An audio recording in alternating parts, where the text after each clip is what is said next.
did you have any trial and error kind of things with when you started Bowler Beauty at all? Like, So did you you? know what's actually really funny? The answer is 100% yes. I think with starting Bowler Beauty, and shout out to Tristan, because Tristan was definitely probably my biggest inspiration into starting Bowler Beauty. I remember because sophomore year, you weren't.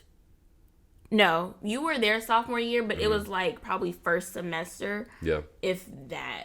Maybe like I think you even left like mid semester, something like that. Yeah, it was after the first semester, I think. I Okay, probably had so yeah, left. after the first semester, yeah, that's right. Because okay, so yeah, and then you were there you weren't there as far as like classes second semester, but you were there to help out and stuff. And you never, I think for me, realizing, you being like my mentor, I realized like you never really had like all of your ideas were very like minimal, and then you would expound on it.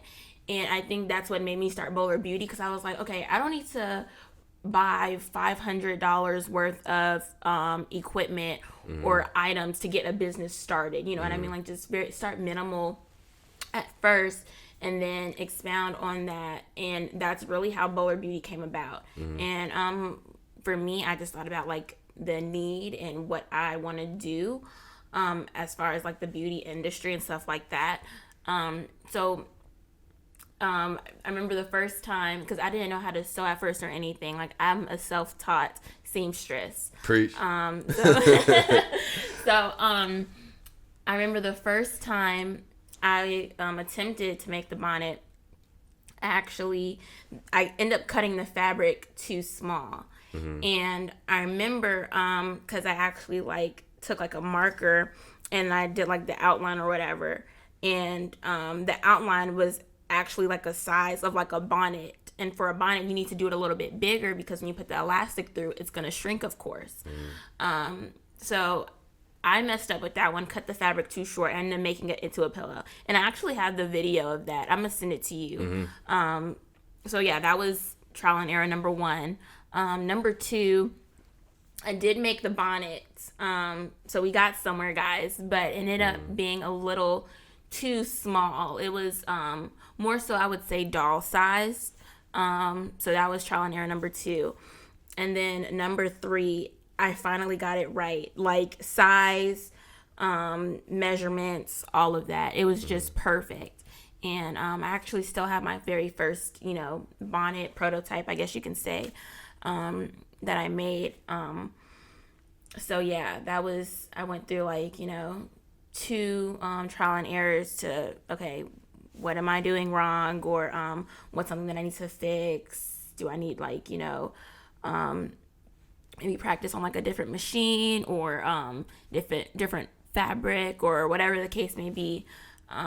But yeah, it was a struggle starting Bowler Beauty at first. So yeah, I went through a lot of trial and error for sure. I feel you. And it's funny, like you say, because like I always get like a and not an exciting feeling. It's just like a crazy feeling, like to hear like someone say like they looked up to me like at a certain time. Like I just feel like during that time, like when we were through entrepreneurship, and Right. I really do like love and appreciate like just hearing you say that. Like it just means like so much to me. Like you have no idea. Like it just really inspires me and pushes me to like keep going forward when I like hear stuff like that.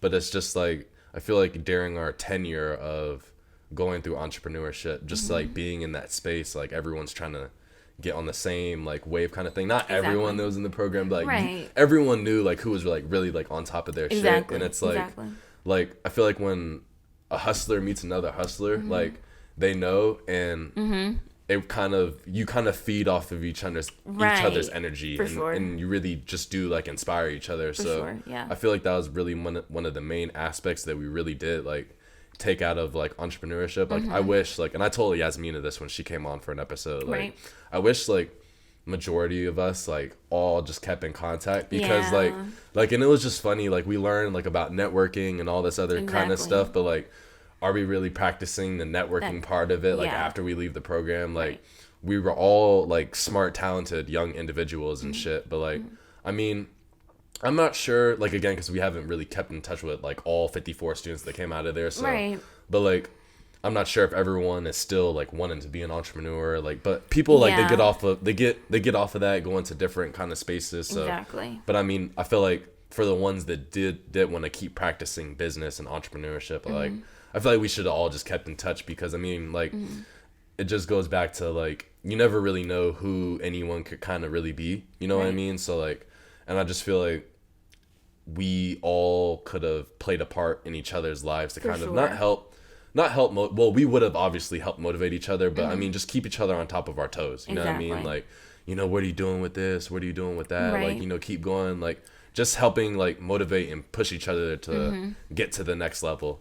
But that was really just one of the main things I wish, like, we kind of all did keep in contact with each other. I keep in contact with you and a couple other people in there, but, like, I just wish it was more tight-knit than at least what it ended up being. But, I mean, everyone goes off into their own journeys and whatever they want to do. And most people, like, are in college right now. You know what I mean? So, like, everyone kind of is in their own world. And it is funny, too, like, once people do kind of graduate high school and college, like, that whole concept of not, like, losing friends, like, because everyone loses friends after they graduate high school, but, like, when you, because I experienced it too when I did go off to school, like, I kept up with as much people as I could when I was in college, but, like, when you are in that environment, and you'll see it too, like, once you're in school, like, when you're in that space, like, you're kind of in your own world in a sense, like, you're involved with the people that you are going to school with, and you're hanging out with the people that you're rooming with, like, you have your own little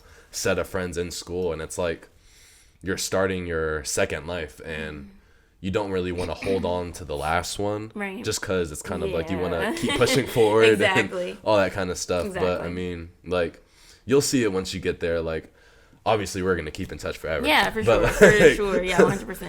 But, like, you're gonna, like, start to see, like, all that kind of stuff, like, just being in your own world, and it does kind of, it feels not different. It just feels refreshing in a sense. You know what I mean? So